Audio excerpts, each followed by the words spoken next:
আমরা যেতে চাই আমাদের সহকর্মী হিমেল মাহবুবের কাছে। তিনি আছেন শিশু হাসপাতালে। হামের পরিস্থিতি সর্বশেষ খবর তিনি আমাদেরকে জানাবেন। হিমেল, শিশু হাসপাতালের চিত্রটি এখন কেমন দেখছেন? এবং একই সাথে যে জানতেই চাই যে কিছুক্ষণ আগে স্বাস্থ্যমন্ত্রী যুক্ত ছিলেন আপনাদের সাথে, তিনি হয়তো রবিবার থেকে যেহেতু হামের টিকার প্রক্রিয়া শুরু করতে যাচ্ছেন তার একটি সর্বশেষ তথ্য দিয়েছেন, কিন্তু যে প্রশ্নটি আসলে সবারই যে হামের টিকার যে অপ্রতুলতা গত কয়েক বছরে তৈরি হয়েছে তার জন্য সরকারের পক্ষ থেকে কোনো আইনি ব্যবস্থা নেওয়া হবে কিনা দায়ী ব্যক্তিদের বিরুদ্ধে?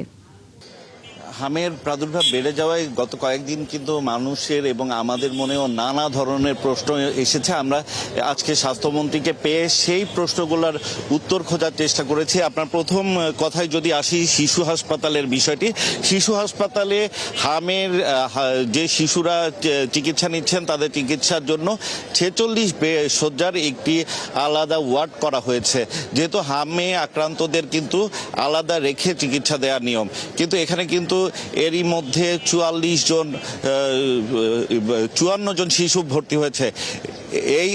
এরকম কিন্তু প্রতিটা হাসপাতালে এবং বিশেষ করে ঢাকা মেডিকেলে কিন্তু আলাদা দুটি কেবিনে শিশুদের যারা খুব ক্রিটিক্যাল রোগী তাদেরকে ভর্তি করা হচ্ছে এবং বলা হচ্ছে যাদের হাম হবে তারা যেন ডিএনসিসি কোভিড ডেডিকেটেড যে হাসপাতালটি রয়েছে সেই হাসপাতালে যায়। আর স্বাস্থ্যমন্ত্রী যেটি বললেন যে আসলে হামের যে ক্যাম্পেইন হয় প্রতি 4 বছর পর ক্যাম্পেইন হয়, 2021 সালে হয়েছে, এরপরে 2025 সালে যেটি হওয়ার কথা ছিল সেটি তিনি যেটি বললেন যে ইন্টারিম গভর্নমেন্ট তারা কেন সেটি করেননি তারা জানে না, যেটির কারণে এই প্রাদুর্ভাবটি হঠাৎ করেই বেড়ে গেছে।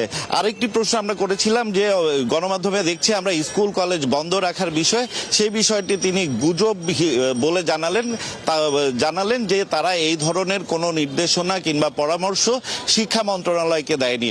সর্বশেষ তিনি যেটি কথা বলেছেন যে তাদের খুব অল্প সময়ে তারা এসছেন ক্ষমতায়, এই জরুরি ব্যবস্থার জন্য টিকা রবিবার থেকে একটি স্পেশাল ক্যাম্পেইন শুরু হচ্ছে, যেখানে আগে 9 মাস বয়সী শিশুদের হামের টিকা দেওয়া হতো, এখন থেকে 6 মাস বয়সী শিশুদেরই কিন্তু হামের টিকা দেওয়া হবে।